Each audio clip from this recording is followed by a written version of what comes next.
삼성전자가 최상위 스마트폰인 갤럭시 S22 시리즈를 공개하면서 스마트폰 대전의 포문을 열었습니다. 역대급 성능에도 불구하고 가격을 동결하는 승부수를 띄웠는데요.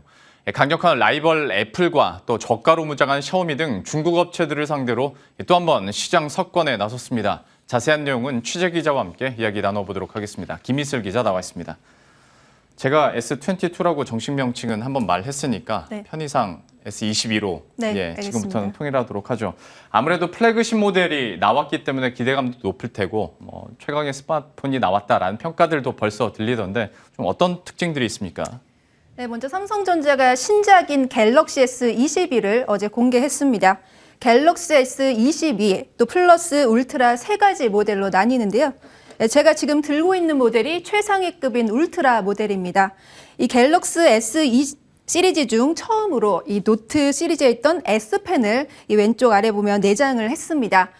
그동안 2020년 이후 사실상 단종됐던 이 갤럭시 노트를 다시 출시해달라는 소비자들의 요구가 적지 않았는데 이 S 시리즈가 맥을 이어갔습니다. 기능은 업그레이드 됐습니다. 이 손글씨인데도 이 80가지 언어를 인식하고 반응 속도가 지금보다 70% 빨라졌습니다. 아무래도 가장 신경을 쓴 건 카메라 기능입니다. 이 삼성 스마트폰 중 가장 큰 이미지 센서와 1억 800만 초고화소 카메라가 후면에 달렸습니다. 또 인공지능 기술을 결합해서 이 밤에도 선명하게 촬영할 수가 있습니다. 촬영과 편집을 하나의 앱에서 할 수 있는 기능을 또 내세웠는데요. 이 한 번의 터치만으로 이 빛의 잔상을 지울 수가 있습니다. 삼성은 버려지는 어망을 활용해서 이 부품에 넣어 친환경을 강조하기도 했습니다. 예. 카메라 기능도 좋아지고 앞서서 잠깐 지나갔고 아무래도 자료 화면으로 보시는 게 더 자세하겠지만 S펜도 자동으로 탑재가 돼 있는 상황이다 보니까 이제 당연히 가격은 올라갔겠지라고 예상하실 텐데요. 가격은 동결이 됐어요? 네, 맞습니다. 이 갤럭시 S22 가격은 전작과 동일하게 책정이 됐습니다. 최근 공급만 문제로 이 부품 비용 증가와 인플레이션을 감안하면 사실상 가격을 낮췄다 이렇게 볼 수도 있습니다. 이 최상위급 모델의 경우에는 실제 전작보다 가격이 낮아졌습니다. 스마트폰용 디스플레이 드라이버 구동칩 등 이 반도체 칩 가격이 30에서 40%가량 오르고 있고 또 물류비 등 제반 비용 부담이 늘어나고 있어서 이 대부분 스마트폰 제조사들은 가격을 올리지 않고 버티기가 쉽지가 않은 상황입니다. 이 시장 조사기관 스트래티지 애널리틱스에 따르면 이 스마트폰 평균 도매 가격은 지난해 3분기까지 전년 대비 10% 상승했고 올해도 다시 5% 상승할 것으로 전망되고 있습니다.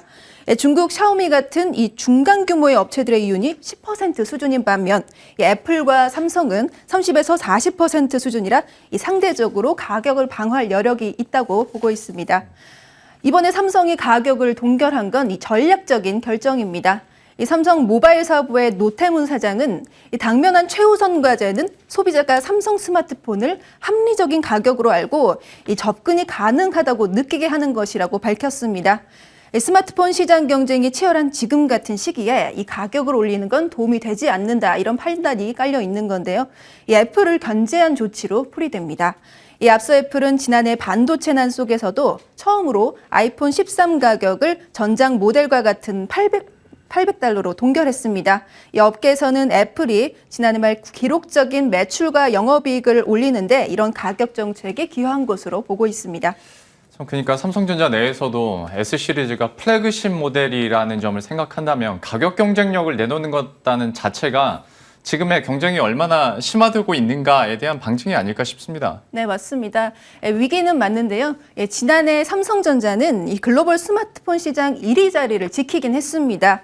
스마트폰 출하량을 보면 삼성이 2억 7천만 대로 2억 3천만 대의 애플과 1억 9천만 대의 샤오미를 제쳤습니다.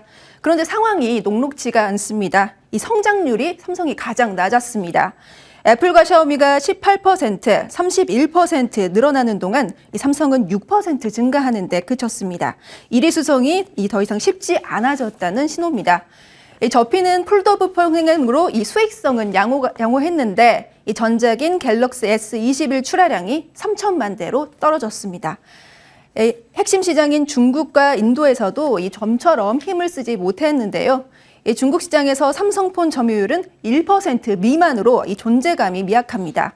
미중 갈등 속에서도 애플이 지난 4분기 6년 만에 중국 스마트폰 시장 1위를 탈환한 것과 대조적입니다. 인도 시장에서는 샤오미와 오포, 비보 등 이 중국 업체들이 상위 5개사 중 4곳을 차지했는데요. 이 저가 공세를 앞세워서 빠르게 시장을 장악해 가고 있습니다. 애플은 다음 달 중저가 스마트폰을, 또 샤오미는 최상위 모델을 나란히 출시할 예정인데요. 이 글로벌 시장을 놓고 다시 한번 사활을 건 점유율 싸움이 전개될 전망입니다. 예. 참 신제품이 나오면 이제 전문가들의 평가들도 나오고 있는데 지금 좀 반응이 어떤지 그리고 얼마나 판매될 것인지가 사실 관건 아니겠습니까? 투자자 입장에서는 지금은 전망이 어떻게 나옵니까? 네, 아직 시판되지 않아서 자세히 알 수는 없지만 갤럭시 S22 시리즈는 14일부터 국내에서 사전 판매가 이뤄지고요. 또 25일부터 전 세계 시장에 순차적으로 출시가 됩니다. 이 카운터 포인트는 올해 갤럭시 S22 이 연간 판매량을 약 3천만 대로 예상하고 있는데 쉽지 않을 거라는 전망도 있습니다. 갤럭시 S 연간 판매량은 2019년까지 약 3,500만 대 수준을 유지했는데 이후에는 최근까지 2,500만 대 수준으로 저조한 판매량을 기록했습니다. 일부 부품 수급이 원활하지 않다는 점도 발목을 잡는 요인이 될 것으로 보입니다. 지난해 삼성전자 모바일 사업 부문은 폴더블폰 흥행으로 7년 만에 최대 매출과 영업이익을 기록하는 성과를 거뒀는데요. 삼성으로선 이번에 물가 상승에도 불구하고 가격 동결로 승부수를 던진 셈인데 수익성 고민을 덜고 또 유의미한 성장세를 이어가기 위해서는 이 S 시리즈 판매 증가가 뒷받침될 필요가 있어 보입니다. 예. 지금까지 김희슬 기자와 함께했습니다. 잘 들었습니다.